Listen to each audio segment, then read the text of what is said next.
नमस्कार, आदाब, सत श्री अकाल, जय हिंद। मैं आपका अपना अमृत राजलवाल हाजिर हूँ फिर से एक नए वीडियो के साथ आपके अपने चैनल आई एम राजलवाल्स में। दोस्तों, आज है 5 दिसंबर और आज के दिन को पूरी दुनिया में वर्ल्ड सॉइल डे के रूप में मनाया जाता है, यानी कि विश्व मृदा दिवस के रूप में मनाया जाता है। दोस्तों, इस दिवस को मनाने के पीछे का जो मुख्य उद्देश्य है वो है आपकी मिट्टी के बारे में लोगों के बीच जागरूकता पैदा करना, यानी कि वर्तमान में अधिक उत्पादन के लिए किसानों के बीच बढ़ती प्रतिस्पर्धा के लिए जो हमारे नेचुरल रिसोर्सेज का जो हानि हो रहा है, जो हमारी मिट्टी का क्षरण हो रहा है, उसके प्रति लोगों में जागरूकता पैदा करने के लिए खासकर हम लोग एग्रीकल्चरल बैकग्राउंड से जुड़े हैं, तो किसान भाइयों के बीच इससे संबंधित जागरूकता पैदा करने के लिए आज हम आए हैं एक गांव में, जहां हम किसानों के साथ परिचर्चा करेंगे कि किस प्रकार से वो अपने प्राकृतिक संसाधनों का संरक्षण कर सकते हैं, किस प्रकार से अधिक उत्पादन लेने के साथ साथ वो अपनी मिट्टी का किस प्रकार से संरक्षण करेंगे। तो दोस्तों, इस साल की वर्ल्ड सॉइल डे की जो थीम है वो है halt soil sanitisation and protect your productivity, यानी कि मृदा के क्षरण को रोकें और अपनी उत्पादकता को बढ़ाएं। तो इस पर हम किसानों के साथ चर्चा करेंगे। चलते हैं दोस्तों और चर्चा करते हैं हमारे किसान भाइयों के साथ।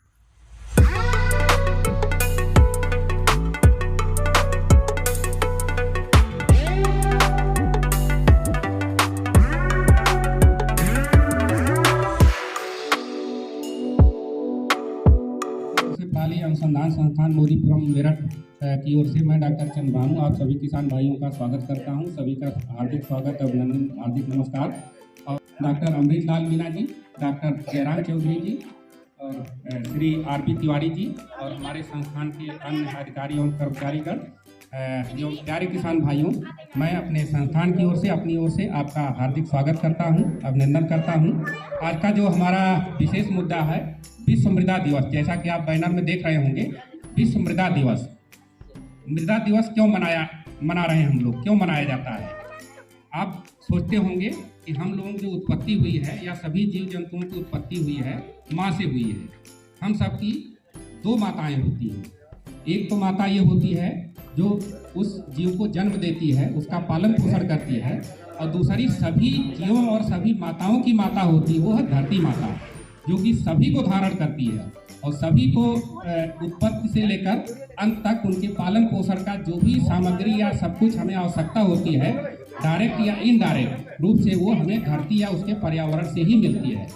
तो जो हम किसान भाइयों आपके लिए यहाँ जुड़े हुए हैं, आज के यहाँ आए हैं ये कार्यक्रम कराने, हमारा उद्देश्य है कि वो धरती माता या मिट्टी, जिस मिट्टी में हम खेती करते हैं, पशुपालन करते हैं, हमारा सारी दैनिक क्रियाएं उसी मिट्टी से ही जुड़ी होती हैं। हम तो केवल अपने स्वार्थ की चीज़ें उससे लेते हैं। क्या कभी आपने उस मिट्टी के बारे में भी सोचा है? आप तो हम लोगों में से बहुत सारे लोग ये मानते हैं कि मिट्टी जिंदा चीज़ नहीं है, एक मरी हुई चीज़ है और उससे सारी चीज़ें लेते ही लेते हैं। शायद हम लोगों में से बहुत कम ही लोग हैं जो ये सोचते हैं कि मिट्टी एक जिंदा चीज़ है, वो हमारी माँ है और उसे भी हमारे देख रेख की आवश्यकता है। तो यदि आप मिट्टी को जिंदा चीज़ मानेंगे और आप सही से उसका ज्ञान अर्जित करने की कोशिश करेंगे तो पाएंगे कि जो हमारी मिट्टी है, जो कि हमारी कृषि का मूल आधार है, हमारे पशुपालन का मूल आधार है, वह एक बहुत ही जीवित चीज़ है। उसमें लाखों करोड़ जीव जंतु निवास करते हैं और हमारी खेती और पशुपालन को चलाने वाली जो सर्विसेज हैं, जो सेवाएं हैं मृदा के अंदर, चाहे वो पोषक तत्वों की उपलब्धता हो, कीड़े बीमारियों का नियंत्रण हो, बहुत सारी रासायनिक, जैविक और भौतिक क्रियाएं उसके अंदर होती हैं, यह सब उस मिट्टी के अंदर उन्हीं जीव जंतुओं के माध्यम से ही संचालित होती रहती हैं। और हम जो खेती में अपनी चाहे न्यूट्रिएंट मैनेजमेंट करते हैं, पेस्ट मैनेजमेंट करते हैं, जो चीज़ें उसके लिए डालते हैं, जो प्रक्रियाएं करते हैं, वो डायरेक्टली या इनडायरेक्टली हमारे जो मृदा है उसके स्वास्थ्य को बहुत हद तक प्रभावित करता है। या आप लोग जरूर अनुभव करे होंगे कि जब से हरित क्रांति आई है, बहुत सारे केमिकल फर्टिलाइजर और पेस्टिसाइड हमने झोंक के खेतों में डाला है। उसका बहुत सारा निगेटिव इफेक्ट, बहुत सारा हानिकारक प्रभाव हमारे माता स्वरूप धरती के ऊपर पड़ा है, मिट्टी के ऊपर पड़ा है, और कहीं न कहीं जो पॉल्यूशन उसमें बढ़ा है, उसके कारण डायरेक्टली इनडायरेक्टली जो पॉल्यूशन बढ़ा है, हम बहुत हद तक आज प्रभावित हो रहे हैं या प्रभावित हो चुके हैं। इन्हीं सब चीज़ों को ध्यान में रखते हुए संयुक्त राष्ट्र संघ, जो कि सभी देशों का एक संघ है, 2014 में एक प्रस्ताव पास किया कि हम विश्व मृदा दिवस मनाएंगे। इसका उद्देश्य था कि सभी किसानों को, सभी आमजन को मिट्टी के स्वास्थ्य के प्रति सचेत करने के लिए हम एक दिन ऐसा मनाएं जिसमें इसके बारे में चिंतन करें, मंथन करें कि जिस मिट्टी से हमें सब कुछ मिलता है उसके स्वास्थ्य की भी देखरेख हम करेंगे। अपने चाहे जो भी प्रक्रियाएं कर रहे हैं उसमें ये जरूर ध्यान देंगे कि मिट्टी का स्वास्थ्य भी हमारे द्वारा ही बनेगा, हम ही उसके लिए जिम्मेदार हैं, हम ही उसे मेंटेन करेंगे, तभी आने वाली पीढ़ियों के लिए हम उस मिट्टी को सुरक्षित रख पाएंगे, उसका स्वास्थ्य सुरक्षित रहेगा और हमारी आगे आने वाली पीढ़ियां भी अच्छे से सर्वाइव करेंगी। जो भी विकास होगा सस्टेनेबल होगा, टिकाऊ होगा। अदरवाइज यदि मिट्टी का सही से हम ख्याल नहीं रखेंगे तो कुछ ही वर्षों तक हमारी आवश्यकताओं की पूर्ति करेगी, उसके बाद वह भी हाथ खड़े कर देगी, तो हम एक बार असहाय स्थिति में आ जाएंगे, जबकि हमारी मिट्टी अनुत्पादक हो जाएगी। बहुत जगह के अनुत्पादक हो गई है। तो किसान भाइयों, आज का जो हमारा मुख्य उद्देश्य है विश्व मृदा दिवस के बारे में सभी लोगों को जागरूक करना, सभी लोगों को उसके प्रति सचेत करना कि मिट्टी के स्वास्थ्य का ख्याल हम कैसे। पहले तो ग्राम प्रधान जी और गांव से सभी भाइयों को मेरा नमस्कार। मेरा नाम अमृतलाल मीणा है और मैं एक सॉइल साइंटिस्ट यानी मृदा वैज्ञानिक हूँ। अभी मेरे साथी ने आपको बताया, तो पहले आप में से ये बताइए कितने लोगों ने आज तक अपनी मिट्टी की जाँच करवाई है।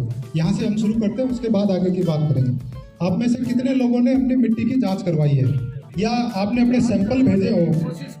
सैंपल भेजे थे? कहाँ, किस लेबोरेटरी में आपने सैंपल भेजे थे? और आप खुद गए थे लेने के लिए? हमारे यहाँ पर किसान साहब थे जी। पूरे गांव के लगभग 100 से भी ज़्यादा सैंपल लेकर। देशों में, हमारे देश में 1960 के दशक में हरित क्रांति का आगाज हुआ। उसके बाद में उन्नत तकनीकी बीज आए, उन्नत तकनीकी जो हमारी मशीनरी आई, तो धीरे धीरे हमारा प्रोडक्शन बढ़ना शुरू हुआ। और धीरे धीरे हम लोग, एक समय था जब हम लोगों के यहाँ खाने का अनाज नहीं था, लेकिन आज हम दुनिया के उन देशों की श्रेणी में आते हैं जो कि दूसरे देशों को अनाज भेजते हैं। हमारे यहाँ से अनाज कई देशों को सप्लाई होता है और हम सप्लाई करने की कैपेसिटी में है। लेकिन ये उत्पादन बढ़ाने के लिए हमने क्या किया? हमने उन्नत तकनीकियों के सहारे रासायनिक खादों का उपयोग इतना ज़्यादा किया कि आज हमारी मिट्टी की हालत ये है। आप में से जो किसान भाई गन्ना उगाते हैं, यहाँ इस बेल्ट में ज़्यादातर गन्ना ही उगाया जाता है, तो मिल की तरफ से जो मैली आती है वो आप डालते हैं अपने खेतों में। 2-4 साल तक जब आप मैली डालोगे, आप देखना आपकी मिट्टी, आप उठा के देखना, वो ऐसे भुरभुरी हो जाती है। वो मैली जो है हमारी उस मिल से निकला हुआ कचरा है, उसमें कई तरह के केमिकल, कई तरह के एसिड होते हैं। मिल को, मैं किसी मिल वाले की बुराई नहीं कर रहा हूँ कि भाई मिल वाले आपको वो, लेकिन मिल को क्या होता है कि उसे हटाना होता है। उनके यहाँ वो इतना ज़्यादा हो जाता है कि उनको हटाना होता है। अब यदि मिल वाले उसको गला करके और कंपोस्ट बना करके आपको देते हैं तब तो वो ठीक है, लेकिन यदि वो बिना गले, जैसे मान लीजिए अभी गन्ने की पेराई शुरू हो गई है और अब वहाँ से वो मैली निकलना शुरू हो गई, उसे यदि आप इसी सीजन में उपयोग में ले रहे हैं तो वो आपकी ज़मीन के लिए बहुत ही घातक सिद्ध होगी। बिना गली हुई जो मैली है मिल की, वो उसमें कई सारे एसिड्स होते हैं जो धीरे धीरे आपकी मृदा को खत्म कर देंगे, मिट्टी की उत्पादक। आगे आने वाला समय ऐसा हो जाएगा, अगर आपने 4-5 साल मैली लगातार डाली तो बिना मैली डाले फिर आपका उत्पादन ही नहीं। ये है कि मिट्टी के नमूने पहले आप क्यों लेंगे और ये मृदा स्वास्थ्य कार्ड की जरूरत क्यों पड़ी? क्यों जरूरत पड़ी इस मृदा स्वास्थ्य कार्ड की? भाई लोगों को लगता है कि भाई मिट्टी में तो कुछ भी डालो पैदा हो ही जाता है, पैदा हो रहा है। लोग कहते हैं भाई प्राकृतिक तरीके से भी, लेकिन प्राकृतिक तरीके से हमारी मिट्टी वही पैदा करती है जहाँ पर या तो आपके जंगल हैं या ऐसा एरिया है जिसको आपने डिस्टर्ब नहीं किया है। क्योंकि वहाँ क्या होगा, जंगल में क्या होता है कि पेड़ों से पत्ते गिरते हैं, वो जमीन में गिर जाते हैं, गड़ जाते हैं, वहाँ खाद अपने आप तैयार हो रही है, तो वहाँ अपने आप होता रहेगा। लेकिन जहाँ हम खेती कर रहे हैं, गन्ना उगा रहे हैं, गेहूं उगा रहे हैं, सरसों उगा रहे हैं, चाहे आप हमारी तरफ, जैसे मैं राजस्थान की बात करूं तो हम बाजरा उगाते हैं, ज्वार उगाते हैं, मूंग उगाते हैं, तो ये चीज़ें तो फसल हम ले रहे हैं, हर साल अपनी मिट्टी से जो है पोषक तत्वों को निकाल रहे हैं। तो हम निकाले ही जाएंगे तो एक दिन ऐसा आएगा कि भाई उसमें पोषक तत्व रहेंगे ही नहीं, तो उनकी पूर्ति भी तो होना चाहिए। और जिस प्रकार से मान लीजिए मुझे कोई बीमारी हो गई या आप में से किसी को कोई बीमारी हो गई, तो बिना डॉक्टर की जांच के आपको कैसे पता चलेगा कि भाई आप में क्या बीमारी है?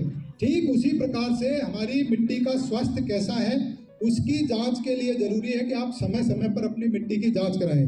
और मिट्टी तो आपसे ये कहती है कि भाई आप हर साल मत करो, 3 साल में, 4 साल में, 5 साल के अंतराल पे, मिनिमम 3 साल, अधिकतम 5 साल के अंतराल पे आप अपनी मिट्टी की जांच करवाएं। साल की हमारी थीम है कि आपको मृदा में बढ़ते हुए नमक को कैसे रोकोगे और अपनी प्रोडक्टिविटी यानी आपके खेत की उत्पादकता को आप कैसे बढ़ाएंगे, जो हमारे इस साल का थीम है। तो नहर के किनारे आप जाएंगे तो हमारे वहाँ तो इसको कलर मारी जमीन बोलते हैं, जिसमें आपको सफेद सफेद दाग दिखाई देते हैं, इसमें बहुत ज्यादा नमक और रेयर जमीन जिसको आप बोलते हैं, हमारे यहाँ कलर मारी जमीन बोलते हैं उसको। तो ये जब मिट्टी में क्या होता है कि लगातार आप या तो बहुत ज्यादा, नहर के किनारे क्या होता है कि पानी रिस रिस के वो मिट्टी में जा रहा है, उसकी वजह से नीचे का जो साल्ट है वो ऊपर आ जाता है और धीरे धीरे आपकी मिट्टी की जो पोषक क्षमता है वो खत्म होती जाती है।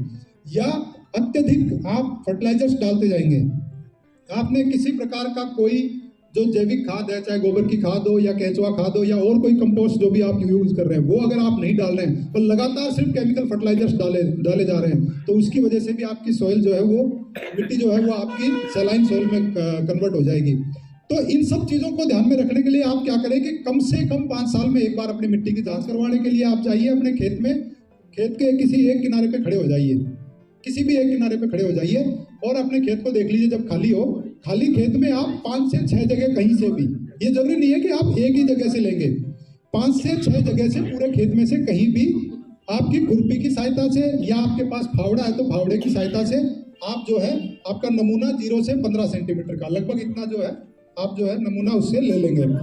फिर उसके बाद आपको एक इस प्रकार का सॉइल हेल्थ कार्ड दिया जाएगा। ये जरूर मांगिए आप। सरकार ने वर्ष 2015 के बाद अब तक 14 करोड़ किसानों के सॉइल हेल्थ कार्ड बना दिए। यदि आपके नहीं बने हैं तो आप जो है इसके लिए जिस लैब में आप गए हैं, आपने सैंपल भिजवाए, आप अपने उस किसान सहायक से या उस लैब में उनसे पूछे किस लेबोरेटरी में आपने ये सैंपल दिए। हमारे यहाँ हमने लगभग 2000 किसानों को सैंपल बना के दिए हैं। एक एक किसान के खेत पे हम खुद गए हैं और जाकर के हमने ये सैंपल इकट्ठे किए हैं, उनको सभी किसान भाइयों को ये सैंपल दिए और वो आज भी उसको रखे हुए हैं। उनमें से कई किसान भाई तो दोबारा खुद से सैंपल लेकर के और आ गए, क्योंकि उसमें यह था कि 3 साल के बाद आप अपने नमूनों की जांच फिर से करवाइए।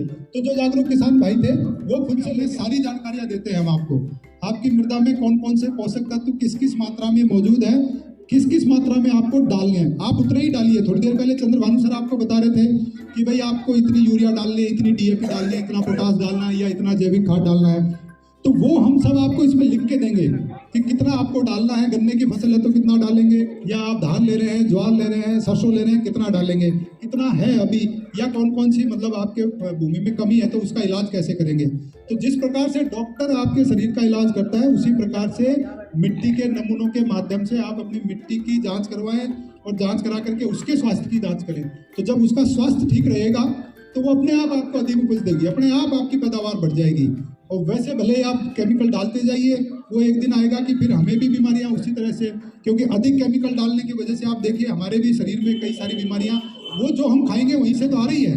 तो इसलिए आप सबसे निवेदन है, आप मिट्टी के सैंपल लीजिए, इकट्ठा करिए, इकट्ठा करने के बाद में आप उसको प्रयोगशाला में पहुंचाइए। तो ये थी मेरी सबसे आपसे गुजारिश है कि अपनी मिट्टी की जांच। डॉक्टर अमृतलाल मीणा जी बहुत अच्छे तरीके से सॉइल हेल्थ कार्ड लेने के तरीके और सावधानियों के बारे में आपने बताया, आपको बहुत बहुत धन्यवाद। हमारे संस्थान के वैज्ञानिक डॉक्टर जयराम चौधरी साहब से, ये विशेषज्ञ हैं जीवों के बारे में ही, सूक्ष्म जीवों के बारे में। तो डॉक्टर साहब से निवेदन करूंगा कि मृदा में पाए जाने वाले सूक्ष्म जीवों एवं उनके महत्व के बारे में हमारे किसान भाइयों को जानकारी दें संक्षेप में। डॉक्टर जयराम चौधरी जी। धन्यवाद सर, सभी को मेरा नमस्कार। जैसा कि सर मेरे साथियों ने सभी ने बताया कि भाई मृदा में जो हम केमिकल डालते हैं खाद के रूप में या फिर कीट नियंत्रक के रूप में या बीमारियों के कंट्रोल के लिए, तो इससे हमारी मृदा का स्वास्थ्य जो है बहुत गिर जाता है, जो सोइल हेल्थ है वो गिर जाती है। इसका मुख्य कारण क्या है, क्यों गिर जाती है हम कह रहे हैं, तो इसमें जो दत्ता जी ने बताया कि इसमें एक महत्वपूर्ण कंपोनेंट होता है कि सूक्ष्म जीव जो मिट्टी को जीवित बनाते हैं, या हम कहें कि वो मिट्टी की जान है, इसके बगैर सूक्ष्म जीवों के बगैर मिट्टी कुछ नहीं है। तो जब हम इनका उपयोग अधिक से अधिक करते हैं तो हमारी मिट्टी में इनकी जो जैव विविधता जिसको हम बोलते हैं, बायोडाइवर्सिटी की जो बोलते हैं लोग, इसमें कमी आती है, भारी गिरावट आती है। जो पराली वगैरह जलाते हैं या फिर जो गन्ने की पत्तियाँ वगैरह जलाते हैं, इनसे भी हमारे जो सूक्ष्म जीव हैं उनकी संख्या मतलब बहुत काफ़ी कम हो जाती है। और मृदा का अपना एक खुद का एक वो जिसको कहते हैं हम एक इकोसिस्टम जिसको बोलते हैं, या फिर जो वातावरण बोलते हैं, कि इसमें जैसे होता है ना कि अपना जो एक खाद्य श्रृंखला बनी हुई है कि भाई जो पेड़ है उसको शाकाहारी खाएंगे, शाकाहारी को मांसाहारी खाएंगे, मांसाहारी फिर अपने आप विघटित होकर के वापस एक साइकिल चलता है। तो इसी प्रकार मृदा में भी जो सूक्ष्म जीव हैं उनका एक पूरा जाल है। इनमें बहुत सारे ऐसे होते हैं जो कि आपके जो मृदा में उपस्थित जो अघुलनशील पोषक तत्व हैं उनको घुलनशील बनाते हैं, जो पेड़ों को उपलब्ध होते हैं। बहुत से ऐसे होते हैं जो वायुमंडल में जैसे जो हमारी नाइट्रोजन है उसको फिक्स करते हैं और पौधे को उपलब्ध कराते हैं। आजकल ज़्यादा फर्टिलाइज़र वगैरह ज़्यादा केमिकल डालने से ये जो नेटवर्क है ये डिस्टर्ब हो गया है। भाई मैं कहूँ कि मुझे बैठे बैठे खाना मिल जा रहा है, सब कुछ मिल जा रहा है, तो मैं काम नहीं करूँगा तो धीरे धीरे मेरी जो क्षमता है वो कम हो जाएगी। ठीक इसी प्रकार मृदा में जो उपस्थित जो सूक्ष्म जीव हैं उनमें सारी क्षमताएं विद्यमान हैं।